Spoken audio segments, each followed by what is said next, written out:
Hey everybody, so RFK Jr. is just back with another video, and he's trying to start a petition for Joe Biden to release the files on his uncle JFK. As we all know, he was murdered November 22nd, 1963, which as of yesterday was exactly 60 years ago. And for those 60 years, the government has been hiding some of these documents. They've released most of it, but there's still a small percent that they have not released, and you have to wonder why. What's in those documents that they did not release. So here's a video of RFK Jr. just kind of asking for these files to be released, and then we'll react to this video and break it down a little bit after. Hi, everybody. On November 22nd, 1963, my uncle, President John F. Kennedy, was murdered in broad daylight in Dallas. For 60 years, the United States government has covered up the truth about that assassination, which is one of the reasons that it has lost the public trust. Was it a lone gunman, as the Warren Commission concluded in 1964, or was there a larger conspiracy, as the House Select Committee on Assassination concluded after reviewing a much larger body of evidence in 1979? I have my own thoughts on that subject, but one thing is for sure: the antidote to conspiracy is transparency. In 1992, Congress mandated the release of all records related to the John F. Kennedy assassination by 2017. Well, that date has come and gone. President Trump refused to release thousands of pages of documents, and so did President Biden. No one seriously believes that any national security secrets are at stake 60 years later. What is so embarrassing that they want to hide? I don't know what those documents will show, but I do believe in transparency, which is the only way to restore trust in our government, the trust that began to erode in 1963. And that's why we're circulating a petition to ask President Biden to keep his promise by releasing all JFK assassination documents as required by the law. I'm asking you to share this video and sign the petition, and then I'll send it to President Biden to give him a chance to level with the American people. And that's the interesting thing, right? When you have like President Trump and Biden, I don't think Biden said he would release the files, but Trump did. And then all of a sudden he just stopped talking about it completely. So you have to kind of wonder, when Donald Trump said that, and he's apparently a man who keeps his promises, when he said that, and then all of a sudden it just completely went away. I gotta wonder who walked into his office and say, hey, you're not doing anything when it comes to JFK. You want to release his files, you ain't doing shit. Of course they didn't let him do it.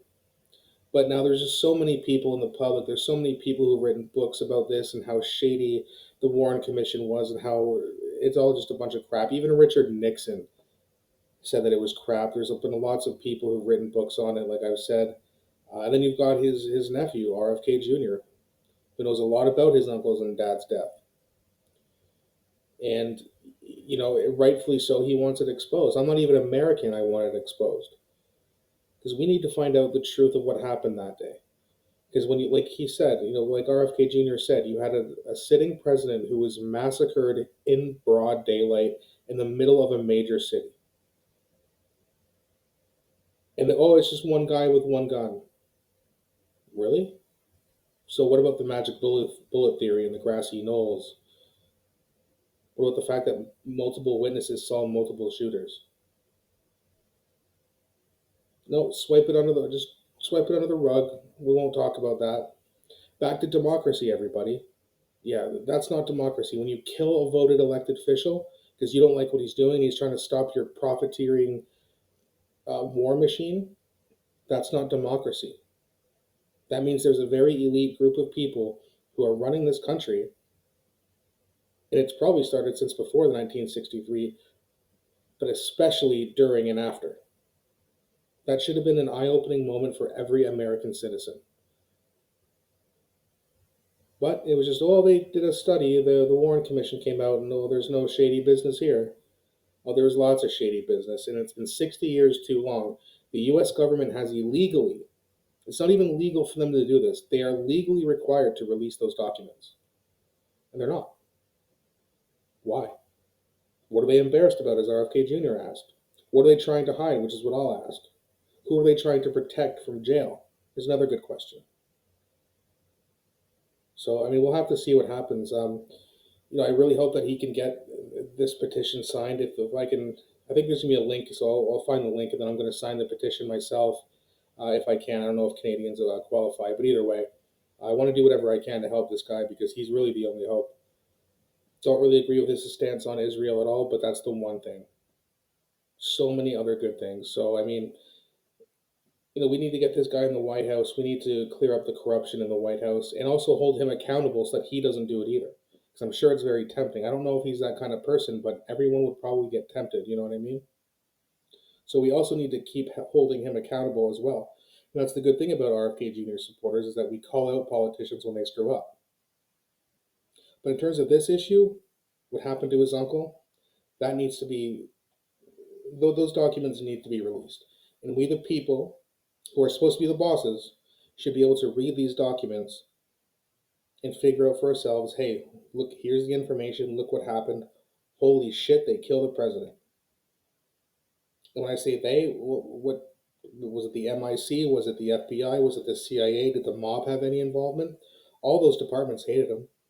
Not to mention his vice president, LBJ, who was about to go to jail. There was a couple scandals he was involved in. He's about to get caught, and all of a sudden the president gets killed. Guess who becomes president? LBJ, who's the vice president. And then guess what he does as soon as he gets in office? He pardons himself. So he had 5 people slash conglomerates that hated JFK. And go figure, he died. So we need to find out what really happened. Definitely let me know what you think in the comment section. What do you think happened? Do you think it was the CIA, FBI, MIC, yada, yada, yada, or a combination of both? Do you think the mob had anything to do with it? What about LBJ? Definitely let me know what you guys think in the comment section. And please, if you can, sign this petition to get these files released because it's something that America desperately needs.